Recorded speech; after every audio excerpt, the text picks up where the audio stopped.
up? So, what? So guys, so andito kami ngayon sa high pressure pump ni Abdullah. Kami ay may gagawin ditong kalukuhan. May gagawin dito kaming ito. At ipapakita ko sa inyo kung ano yung aming gagawin. So, ito na po siya. Ito po ay high pressure pump. Bali, siyam na impeller po ito, multi-stage. Ito po ay gawa ng PEDCO yan. Sa 2, 4, 5, 6, 7, 8, siyam na impeller po yan. So, high pressure. Maximum 30 bars po ang kuwan yan. So, ngayon po kahapon ay nung nag-inspection po kami, nakita po namin na may tumatagas po yan dito. Yan. So ngayon ako ay ina-isolate panihasan at ako po ay kumuha ng kwan. Ito po siya. Ito ang aming itatapal. Tatapalan po namin ng stainless steel putty. Yan. Baka naman, Devco. Tatapalan po namin yan for the meantime kasi medyo maliit pa naman yung butas.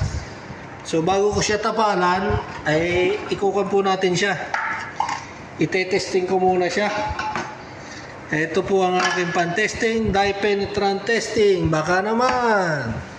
So tayo po ay may cleaner, may developer, tapos may penetrant. So 1, 2, 3 po yan. 1, 2, 3. Cleaner muna, tapos developer, tapos penetrant. So yan mga guys, ang mangyayari ngayon sa araw na to. At abangan nyo po ang mga susunod na kabanata. So stay tuned lang po kayo at patuloy na manood at suportahan ang ating channel. Ay umpisahan po natin to kapag okay na yung permit natin. Naka-isolate na po dapat ito. Dapat ay sarado. Tapos i-drain po natin itong linya. Para po ito, pagka po nilagyan natin itong Devcom ng metal putty, ay dry po siya para kapit na kapit po. So ito po ay ina-apply sa mga stainless steel. Yan, pang stainless. So bago po natin ikapitan yan, lagyan ng solution, ay testing po natin. Para po ma-pinpoint po natin kung nasaan yung exact location ng butas. So yan po ang purpose po ng dye penetrant testing. So, tama na ang yaw-yaw at napakahaba na. Kunti lang daw. Maya-maya na ulit.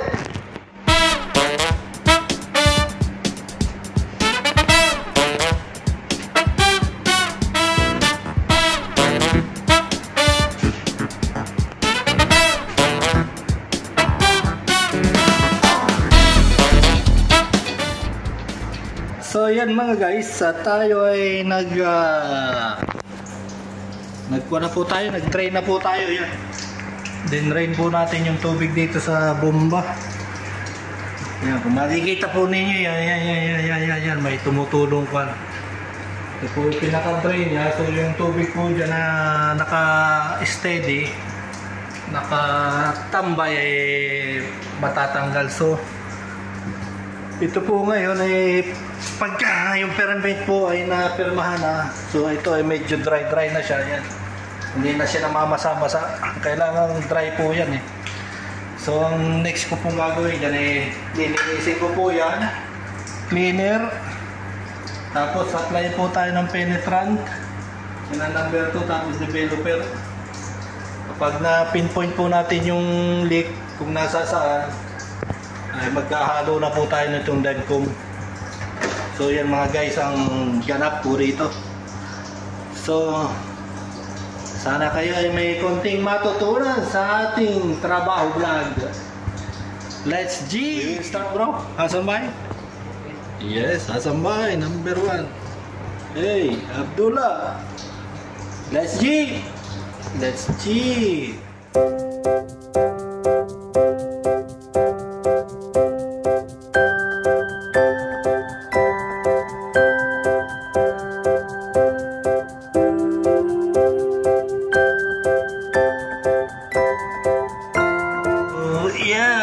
Ayan, may iko na yan. So makikita po niyo yung may pula. You see that red color, bro? Huh? Yes, yes, and that's it. That is the hose. Oops. That's it, bro. That's one. Yan po, yung may kulay pula, yan po yung pinaka-butas. May pinhole. Yeah. That's more hose. Yan spray. Yun guys, at aming ayan. Na-applyan na po namin ng one. So lalagyan ko po yan ng isa pang layer. Patutuyuin lang. Hindi pa ko kumbensado doon may kumpay. Parang sala pa yung aking pa. Magtitimpla pa ako ng ako. Magtitimpla pa. Yung another layer. Ayun. Inshallah. Mawala na yung natapalan na namin. Inshallah. So yan mga guys, at tiningnan ko ulit ito.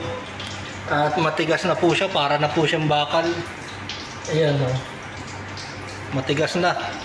So maya maya ito, pagka ito ay mga patitigasin pa ito hanggang after lunch. After lunch, tapos i-isolate po namin yung linya para kung halimbawa, kasi tuloy-tuloy pa rin yung tubig niya dito. So para siguradong matigas na patigas po yan, at kahit magkatubig po dito, hindi po siya magkakalik. At pagka ginamit po sa operation, hindi okay na po siya.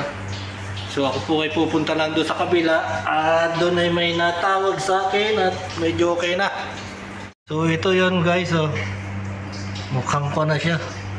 Mukhang plastic na talaga. Matigas na dito, oh. Oh. Matigas na, oh. Hindi na kasi nung bumabaw yung aking kuko. Yun. Matigas na yan. Sana yung okay yan. Inshallah. Tinesting ko rin yan dito eh. So ayan mga guys. Yun. At sana okay na siya. So what's happening bro? Oh, big issue bro, big issue. Not issue bro. It's running bro. It's running. It's running fine bro. No issue, no issue. No issue. Maybe this is a delay only. Yeah. It's a delay bro. Delay. Nothing will happen bro. Bro, kaya mo skill bro? Trip. Direct. Mati mo skill bro. Maybe delay, timer. 10 seconds. Mati mo skill. So, mayroon pong problema rito, kaya po ako pumunta rin dito kanina. Ay tinawag po ako, nandito po ako, tinutulungan ko sila. So nag-change over daw po sila, nag-trip. Hindi gumana yung mga bomba, may delay na, pero usually wala pong delay yan eh. Pag nag-change over ng bomba, automatic po natatakbo ka agad yan eh. So ngayon ay titingnan ko po rito kung may trip po ano. Tutulungan ko sila. Bali hindi naman po ako dito naka-assign eh, palibasa eh. Isa naman kaming grupo eh, tulungan lang dito. So which is farm is running now here? Asan ba?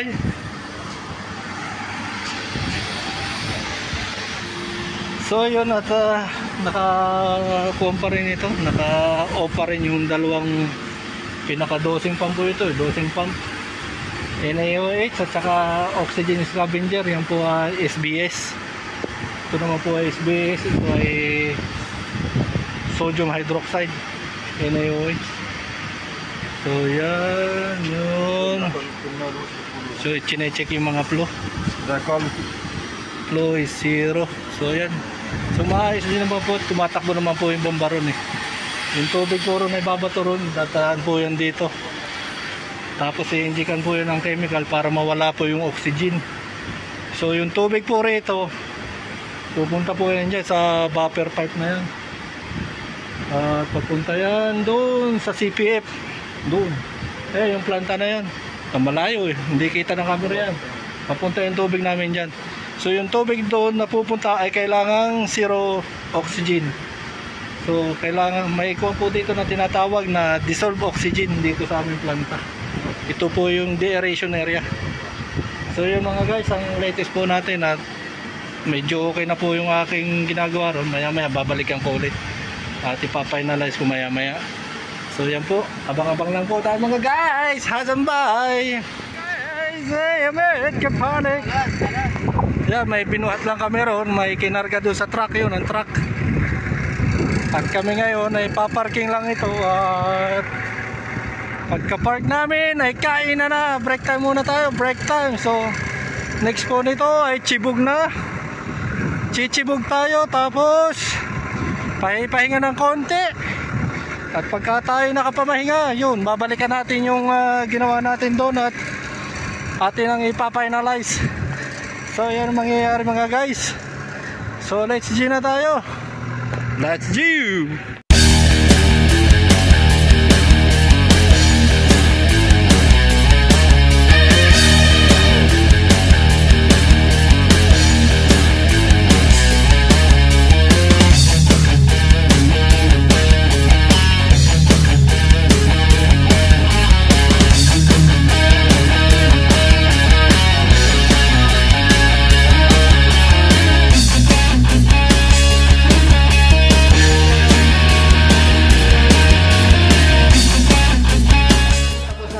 Break time at lalagyan ko pa po ito ng isa pang layer. Itong metal puti pero matigas na po siya, para na po siyang bato. So dadagdagan ko pa po, tapos i-isolate na po namin. So bukas patatakbuhin na po namin to at obserbahan ko. So yun mga guys, at lagyan ko po ulit na isa pang layer. Pero tingin ko okay na to, pero dudublehin ko na para sigurado tayo. So umpisahan ko na ito mga guys, at may gagawin pa akong isa doon naman sa kabila. So let's G na tayo dito mga guys. Tapos na tayo dito sa napatungan ko na ng patatlong layer ng metal puti. At ako ay pupunta ngayon sa control room, kukunin ko yung kopya ng permit at atin na pong isasarado to. At magre-request tayo ng de-isolation bro. I will go there, ha? No, pala. Inshallah, bro. For the isolation, mga guys, at kami ni Hasan ay mag-check pa ng running status. Mag-check pa kami ng vibration, temperature, at kung ano-ano pa. So, yun. Hanggang dito na lang to mga guys. At bukas ay check upin namin to pagka tumakbo na. What do you think, Hasan, bye? It is working fine or what? It will run for how many years? Still, huh? 1 year more. 1 year more? Another 1 year, huh? But how about the rest of that pump? The rest of the corrosion? See, there are, you know, there are some place, there are some parts, they are corroded, huh? You see, there in R1 also, there is. So, hanggang dito na lang ito mga guys. At hindi na natin pinagtatagal. Bye bye. Tuloy ang bangi kahit basa ang bulot. Boom.